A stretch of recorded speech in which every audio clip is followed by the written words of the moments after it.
So what I'm going to just cover today is my title is going to span from TV broadcasting, which most people, at least over the age of about 40, will have probably quite bad memories of dreadful black and white television lectures and things like that, and how they were used to actually reach the population in a time when TV was like the internet is today. It was the way to deliver things into people's home from experts cheaply. So it was used by the Open University from when it got its charter in 1969 as a way to deliver its teaching. But that changed, and I'm going to explain how that's changed into a different remit, which is what's called lifelong learning, and how more people looking around, more people will be familiar with the newer style OU programs, like Frozen Planet and The Hunt and things like that, which are much more engaging and to do with lifelong learning. I'm going to switch tack slightly and talk about how the OU's been developed as using its distance learning techniques to develop science skills. So this is skills for people. Most of OU students come to the OU because they missed out on a degree level education to start with. They may well be upgrading their skills, and they're often employed with very good hands-on laboratory skills, but want to up higher sort of level of skills, more up-to-date skills. And I'm going to take you right to the point at which the OU is about to roll out a whole new series of ways in which we can teach students, which is to actually develop remote operable instruments that I'm going to hopefully, if Wi-Fi will cooperate, take you through actually running an instrument on campus down in Milton Keynes, which will be an interesting first.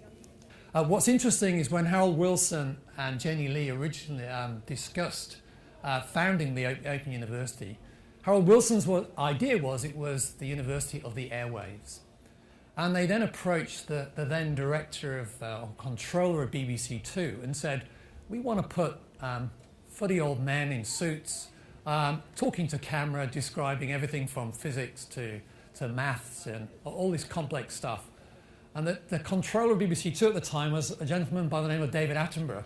And he thought, I'm not having any of this.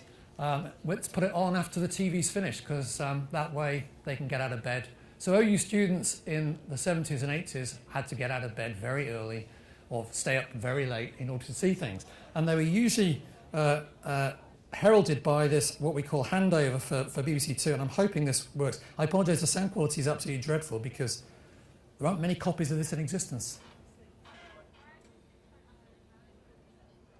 Okay, so you can't hear the sound. It's not coming out for some reason. What you'd have recognised is a very characteristic OU sound, which is ba ba ba ba, as it handed over to the OU. Now the OU got this reputation for effectively being where you saw lots of people, often in black and white, and fashion in those days changed a lot quicker than OU TV programs did. This is a fairly good example. It would be somebody stood in front of a blackboard, presenting, to all intents and purposes, an old-fashioned university lecture to a camera. But they weren't delivered live. They were actually recorded, and so they were very heavily edited and seemed fairly seamless. But of course, because they were recorded, they were rebroadcast. And in fact, they were broadcast over and over and over and over again. OU courses would often last 5 to 8 years. So what you were seeing were clips of people who were filmed from the fashions of bygone era. So hence the idea of the OU being very much kippertized and always in black and white. The reason why TV worked very well was actually because some of the items you just can't explain in written textbooks. So OU students are often at the end of the postal chain. They receive books. They receive, I think it's plugged in. They receive books. And actually what the TV was doing was often showing something, I don't think that should happen. What did he just do to my computer? Press OK. No, press that OK. Sorry about this. And press that OK. OK. So we're back on. So,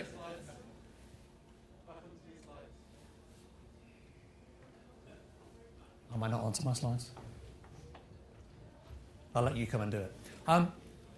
So often the TV programs were very much TV programs, rather like we saw Peter demonstrating earlier. These were things that brought students in. They were engaging with students.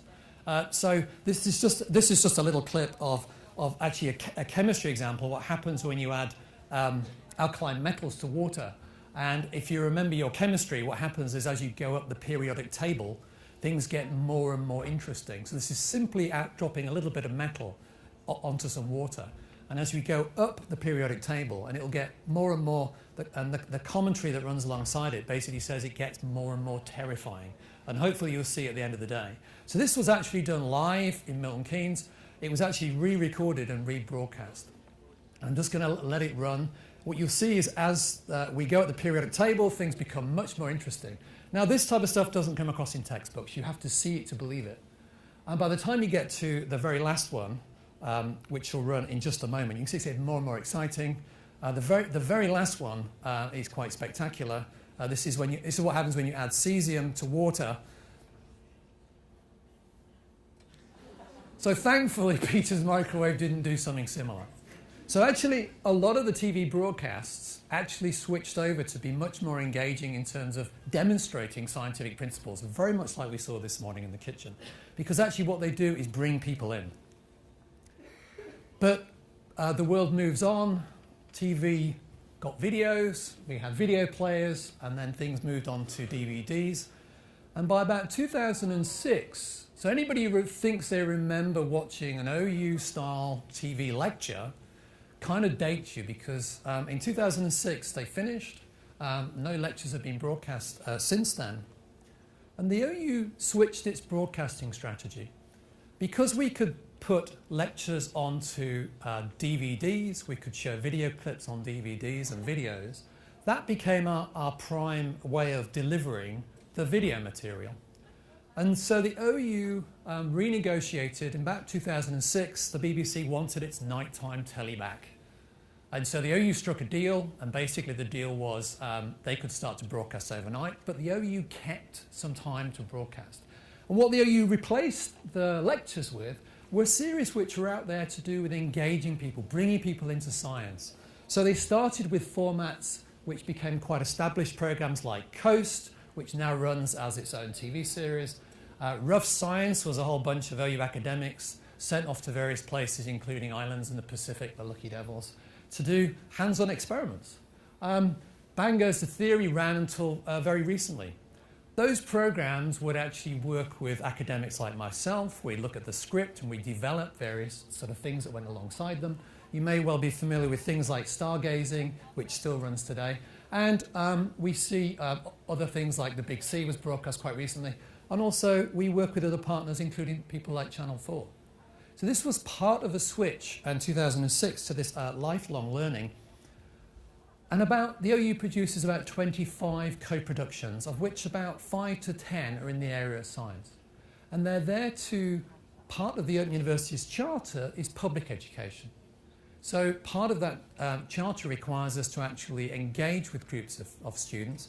And we get about up to 300 million views of OU TV programs every year.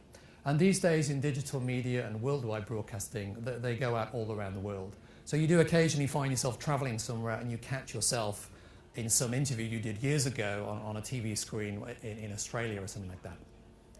At the same time, the OU developed what we call outreach materials. So all of the TV programs, particularly in science, develop different ways of engaging students. You watch the TV program. At the end of the program, there'd be a little snippet that said, if you found this interesting, would you like to receive a nice wall poster? For example, one that went out with the BAFTA award-winning Frozen Planet series. In fact, one of the programs I did called the Gene Code, you could actually get a set of human genome fridge magnets, one of the only fridge magnet sets the university's ever produced. Great, in vast demand. We only produced 1,000, so if you've got one, keep them in the bottom drawer. They'll be worth a fortune in the future. And of course, things like posters for The Hunt, which was, again, a fairly recent series that ran last year. These were all promoting and designed to educate the public, but the idea was they were bringing people in to learn more in other OU resources.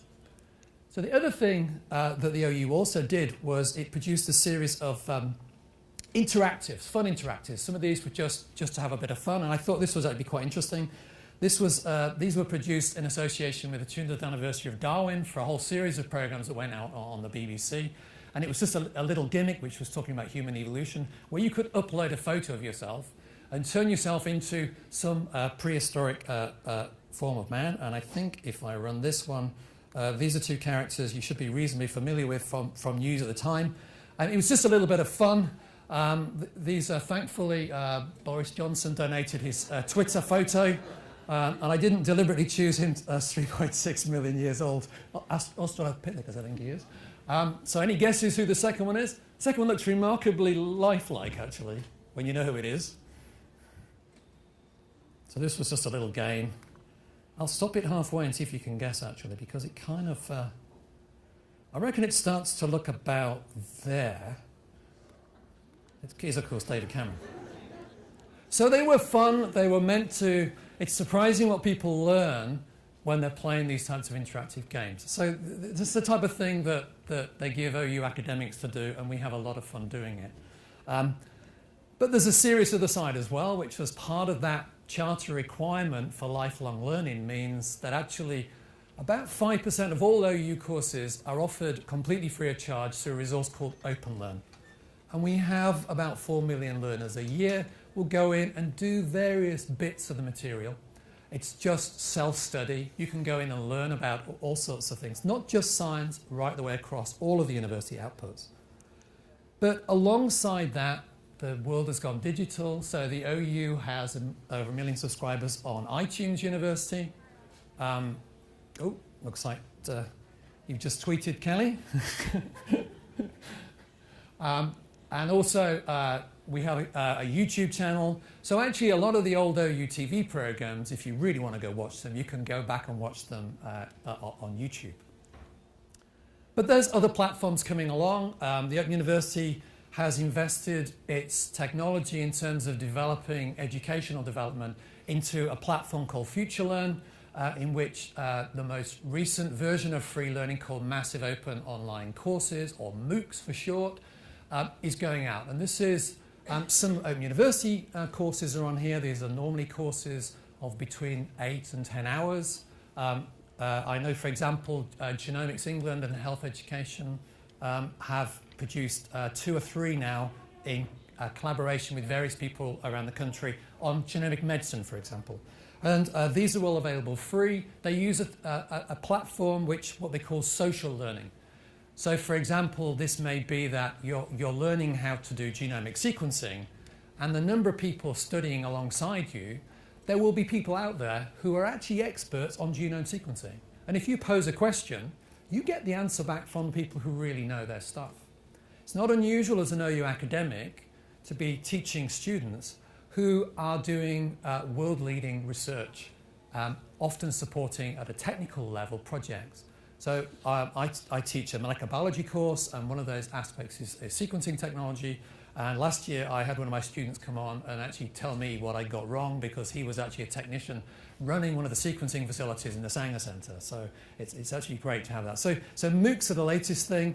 And as from this year, all that Open University OER materials will actually be available on Google Play and Amazon Kindle, all for free. So in terms of transition from broadcasting to providing materials out there for general lifelong learning, that's where the Open University is. But actually, teaching science is also about teaching practical skills. It's about taking students and teaching them, as we saw this morning. Doing stuff and watching practical science is actually quite interesting. So there's TV experiments that were done, and you can tell this is old because it's in black and white. This is actually a guy called Eric Stannard that's actually calculating the value of G by rolling a rubber ball down a little wooden incline. TV experiments. The OU also used to mail out kits. So you used to actually receive a box. It was about this big as a level 1 student, and in it was all your practical work for the year. It included microscopes, it included chemistry sets, it included all sorts of bits of kit. And the campus in Milton Keynes used to actually process about 7,000 sheep brains a year, and actually send those out in the kit. So if you were a student in the 1970s and you've still got a sheep's brain, I'd quite like to hear from you, because I suspect it's probably turned to mush by now. So sending out this stuff was the way we got our students to engage with practical work, to actually get their hands dirty, as it were, and see what doing science was really all about. That kind of has moved on. We don't mail out kits anymore. The OU was so big, we had our own post office, so that's all now gone. The TV studios have gone, and they're all now being replaced by the next generation, which is a series of instrumentation I'm going to tell you about. So with digital, with more people getting computers, we turn much more to interactive screen types of experiments. And the OU's moved now completely away from the hands-on home types of experiments. And for today, you still need the basic experimental skills. But actually, an awful lot of science today is actually done digitally. You only have to walk around outside to realize that whilst you do look down a microscope, most microscopes are controlled with software, you're capturing images, you're sharing images. So actually the instrumentation is all done through digital interfaces. And that's a really important skill for scientists to learn. Communication is also digital. We exchange information through forums, through Twitter, through Skype. So actually digital communication is huge.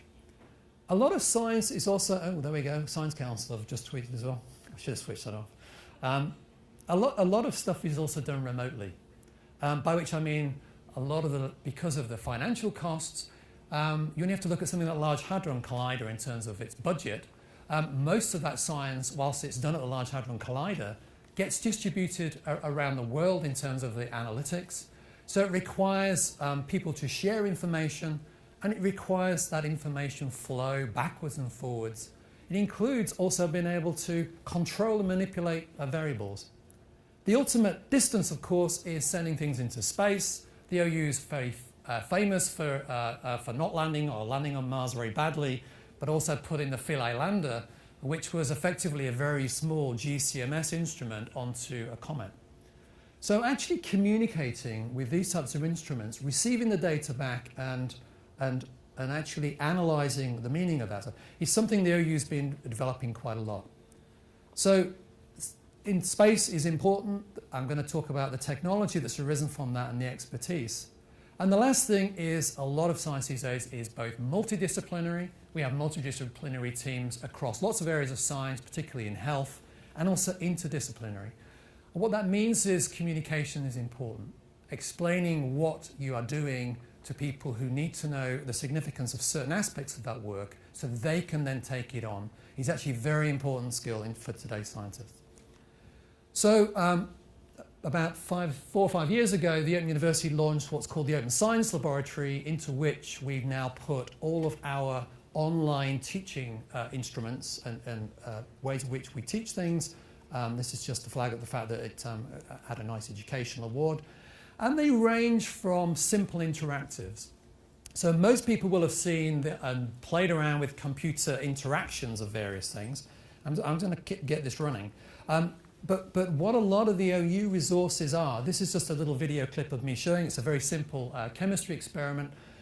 What it allows a student to do is completely play. You can pick up samples, you can turn the Bunsen burner on, you can make the Bunsen burner go yellow or go blue. And in this case, you're putting different salts in, and it's an elemental flame test. Whereas you can identify the salts by the color of the flame. So for example, when you put lithium in, you get a nice red flame, and those types of things.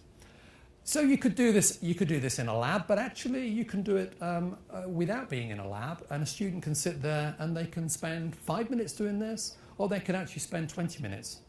In this case, there's also a spectroscopy analysis that boots up as well, just to make it slightly more interesting. So that's a fairly simple interactive tool that allows a student to learn at their own pace. They can work their way through it, and of course there are samples in there with just labelled 1 and 2 that then become the question, well, based upon what you've learned, what's number 1 and what's number 2? So that's a fairly simple type of interaction. We also include things which are slightly more complicated. This, for example, is if I get it running, is an experiment that actually students carry out over 8 days, and this is a slightly edited video clip. Getting students to interact with real experimental animals is very difficult. So this is a way of asking students, what they have to do is they're given 8 rats. It's a bit like a Tamagotchi type experiment. They're given 8 rats and they have to feed those rats for 8 days. They have to record their data. They have to make accurate records and things like that. And depending on what they feed them, they've learned all the background about giving rats slightly less food to encourage them to engage in behavioral experiments. They go through a whole series of experiments where they're trying to look at how sustained attention works in a rat. And you can't really see this very much, but actually that's actually a real image of a rat in a behavioral chamber. And what you'll see is that there'll be a flash and the rat will actually respond to it. It's a respond to light. It's the equivalent of looking at sustained attention in humans. So this is a way of asking students to engage and carry out practical work. They also often have things like embedded animations. So these types of ways of getting students to work at their own pace, wherever they are in the world, allow the students to actually engage with materials. And this, for example, is just the data test. I'm going to skip over the rest of that. So what we can now do is actually put these together into courses. So in this particular case, what I've shown you is just the home page for the Open Science Lab for a particular module that my students are currently coming to the end of their studies in. And what they will do is spend about 300 hours in the year and actually work their way through a whole series of different investigations. Those investigations will force them into working together. They'll be forced into communicating with each other because that's some of the key skills. So they'll be collecting data from a range of analytical instruments and also developing their skills of analytical skills. A lot of the instruments we have are not just simulations, they're actually built upon proper underlying data. So for example, we take samples like, for example, they do a DNA quantitation assay using a spectrophotometer. We actually take entire spectrum, program the instrument. So actually the student can go in and collect data that is wrong. They're making the experimental choices, and like any instrument, if you make the wrong choices and you don't do the appropriate controls and you don't take replicate readings, you don't get the right answer. So they're actually designed to be robust with good underlying data, and they allow a student to explore. Importantly, they allow a student to explore at their own pace. So some students will be very familiar with this type of technology, will breeze all the way through. We put them together into much more structured investigations. So a student will do about 300 hours of study in this, and then they'll finish off by carrying out a small team investigation where they actually have to work in a team and produce a data report at the end of it. So if you go to the Open Science Lab, and I'll put the website up later, and I've got some leaflets if you're interested. We currently have about 120 of these types of activities. I'm just showing you these because these are in sort of my area. 48 of them are completely open.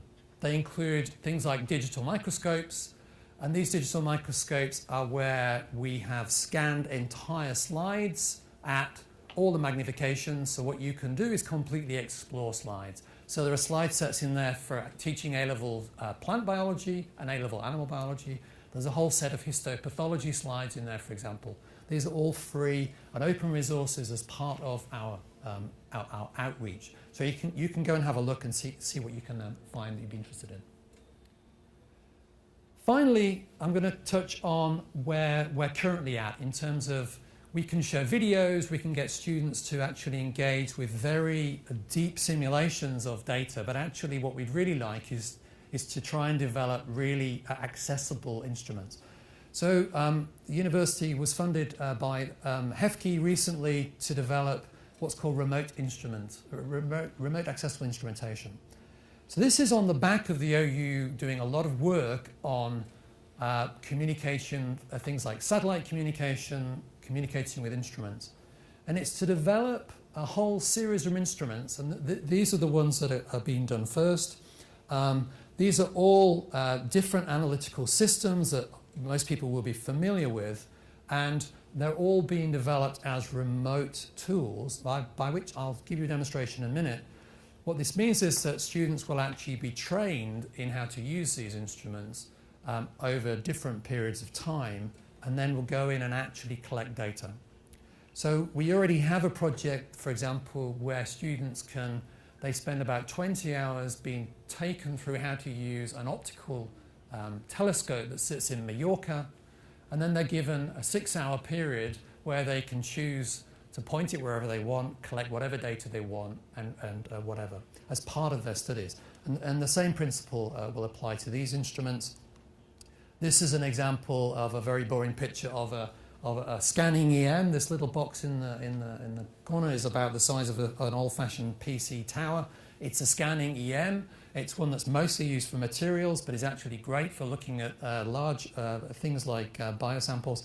This is actually an eye of Drosophila that our level 3 students will be looking at. This is actually comes from one of my PhD students' projects. My research is in DNA damage and DNA repair, and we use Drosophila as a way of tracking DNA damage, and we count cells in the eye.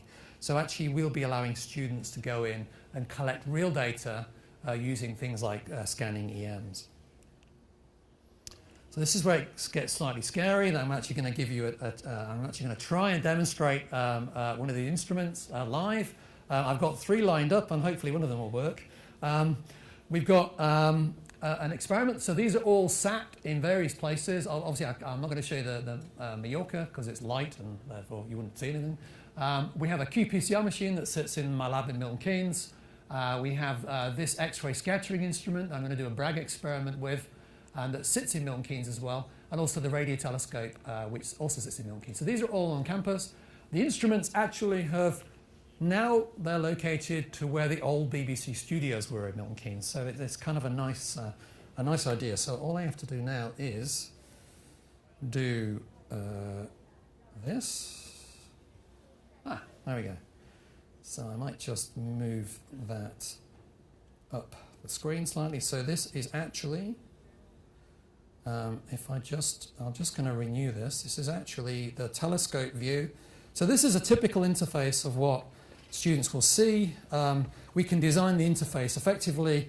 Top left-hand corner, or top left-hand corner is actually a live webcam of in this case, it's a radio telescope that sat in the car park around the back of the library in Milton Keynes. Immediately next to this is going to building a Mars rover site. So this program is designed initially to be rolled out for a Master's in Space Sciences, and it's to train the next generation of scientists to do with remote communications. So they'll learn how to program satellites, how to communicate remote instruments, and there are various series of remote instruments. So this is a radio telescope, and for example, in this case, I'm just going to press a button to do what they call a quick scan, and this, if it's not, there you go, it's always the case, technology always lets you down. And what I might just do is hit the refresh button, because it's probably gone to sleep since I loaded this up earlier. Okay, let's give it a try again. Okay, it's off. So actually what you're going to see here is a scan. Are there any astronomers who understand radio telescopes in the audience? Hopefully not, so I can say whatever you want and you won't understand. What you're effectively, if you point this in the right place, it gives you some interesting stuff. I have no idea where to point it to get the interesting stuff. It's effectively measuring the frequency of hydrogen at 2.4 gigahertz, and you can interpret the peak. That doesn't mean anything to me, and in fact, it wouldn't mean anything to an astronomer either, because it's pointing in the wrong place. This one hopefully is a little bit more interesting. I'm just going to learn my lesson and refresh, just be on the safe side. This is actually going to be a world first. Hopefully you can see this. So this is actually sat in our campus labs at Milton Keynes. It's a Biorad CFX96. We have 2 qPCR machines. This is going to be used by my students to do some genetics experiments where we preload and we run them through a series of tutorials, and then we can set off various experiments. So we're delivering live data for them. At the moment, what I can make it do, for example, is, so this is hopefully live. I can, for example, close the lid, and off it goes, and it worked. Woohoo! That's the world first. There you go. I can also, at the moment, I can actually check the electronics are working okay, and ask the machine, "Are you actually still there?" And it's going to blink at me to tell me it is, and hopefully that's blinking. Yes. So I'm actually talking to it now. And in this case, it's a very simple protocol, which I'm not going to follow through because it's a PCR protocol and we'll be here forever. Effectively, once I start this running, the system will run, and at the moment it won't show you the data window, but it will open up a data window. You'd see real-time delivery of data. So that's the types of things that are going on in those sides. So this is the third instrument. Again, I'm going to learn my lesson and just refresh this page to be on the safe side. Again, I'll ask the question, any physicists in the audience who understand crystallography and X-ray scattering? Okay, so you might recognize the Bragg experiment. This is an X-ray scattering experiment. If I just go to full screen, you might be able to see that a bit better. Okay, so again, you get used to the window. Top left is the real instrument sat in the old Perry building, the studios in Walton Hall. It's effectively an X-ray tube, and what's sat next to it is a crystal. And what's going to happen is the crystal will rotate, and as it rotates, the X-rays will reflect upon layers in the crystal, and depending upon the diffraction you get, you can interpret the data to tell you the size, the distance between the layers. It's effectively the same principle that was used to interpret the famous pictures of X-ray crystallography as stacked bases that Rosalind Franklin generated, that Crick and Watson recognized in terms of the layers of bases where the X-rays are diffracting off the different layers. So I actually ran this one earlier. This is a good scientific technique. I actually switched the machine down to 1.5 kilovolts, so very, very low. So this is my background. I'll point out that if you look on the scale on the left-hand side, you've got a unit of 2, so that's good bit of science here. So I'm now going to switch this up to full power, crank it up. We're going to now run it at, no we're not, yeah, there we go, 35 kilovolts. And we're going to set it off, and hopefully it will run. Okay, so if you keep a very close eye on the top left-hand corner, it's first of all telling us it's safe. That's actually a Geiger counter you're looking at, and what you'll see is as the X-ray tube comes on, that's giving you the counts per minute that are now flicking out through the X-ray tube. It's all held in obviously a nice safe box. So this is actually now plotting real data as it's been generated. So this crystal is actually rotating through these angles on the bottom. So it's just about coming up to about 7 degrees. And I know from experience that when you hit 7 degrees, this is the angle at which this crystal, the two lattices in the crystal, most reflect the incoming X-rays. And you can interpret that data, and it will tell you the gap between the two layers of the crystal. So this is basic X-ray crystallography. This experiment was essentially what Bragg got the Nobel Prize for in 1915. It's still used to this day.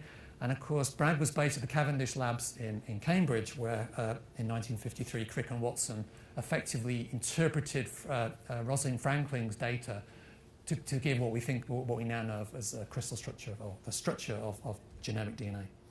So that's good. I'm really glad it actually worked, and it ran really, really well. So what this allows you to do, I've obviously gone in, I know exactly the right conditions to get the right answer out. I should say this is actually a crystal of sodium chloride.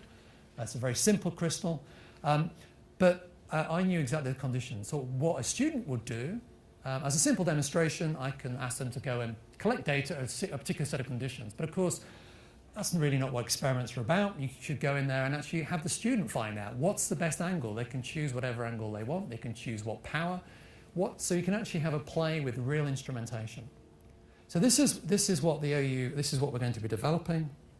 I'm just going to switch back to PowerPoint slides, hopefully. Yes, we're back on. And last but not least, I said we were coming back to broadcasting. The other thing this lab has provided us with is a facility to do live webcasting. So actually we're going back to broadcasting. Starting from this October, we'll actually be live casting to our students. And the reason for doing this is precisely for everybody who sat and watched Peter doing his cooking experiments, doing it live, watching it go wrong, watching that interactivity between an experiment and a presenter is actually what makes doing science fun and engaging. So actually we're using this. This is me actually just doing a rehearsal for a thing that's going out in October to our students, simply demonstrating the principle of fluorescence.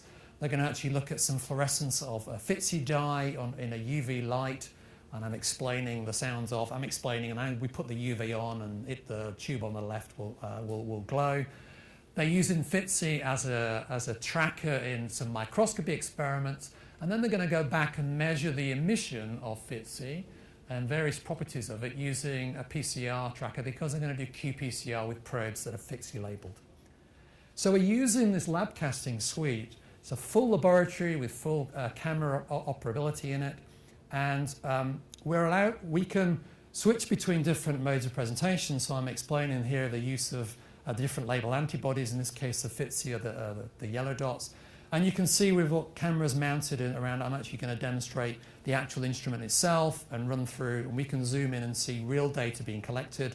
And there is always that experimental worry that it won't work, something will go wrong. So it is quite edgy. This is the technology we're going to use to actually set off live experiments. So my genetics experiment will kick off and we'll set off the qPCR. And then students will drop in when they've got time to actually collect the data and then interpret it as they will. What we have over the old TV days is a system of what we call live interactive quizzes. This gets pushed out on the internet through a special live stream server. We have a series of interactive quizzes where we can actually ask students questions and get the answers back. It takes about 90 seconds, a 90-second delay between what's captured and streamed and what comes back. So we can actually ask questions. I'm going to do this experiment. What do you think is going to happen? And actually quiz students. So I did this the other day on my colleagues, and it was a very simple experiment where I was asking them if I put more of a particular compound in, will the absorbance go up or down? And much to my surprise, not that many got it right, which is quite disappointing. This was just trying out the system. So actually this live interactivity means that you can actually challenge students to interact directly. So it goes one beyond TV. It's live, but actually it's interactive, which is an incredibly powerful teaching tool. So I'm going to finish there. I'm glad the remote experiment worked. These are my contact details. You can follow the Open Science Lab on Twitter on the left. I'll leave those up for you to get details. iTunes, you should be able to find iTunes U and YouTube, and OpenLearn's very obvious. And if you are interested in the Open Science Lab, those are the details, and that lists the different types of things that are available. On the top, there's a little website, which is openscience.ac.uk. And in there's also a downloadable catalogue, so you can actually print it offline and look at it if you're in a court. Thank you very much. How cool was that?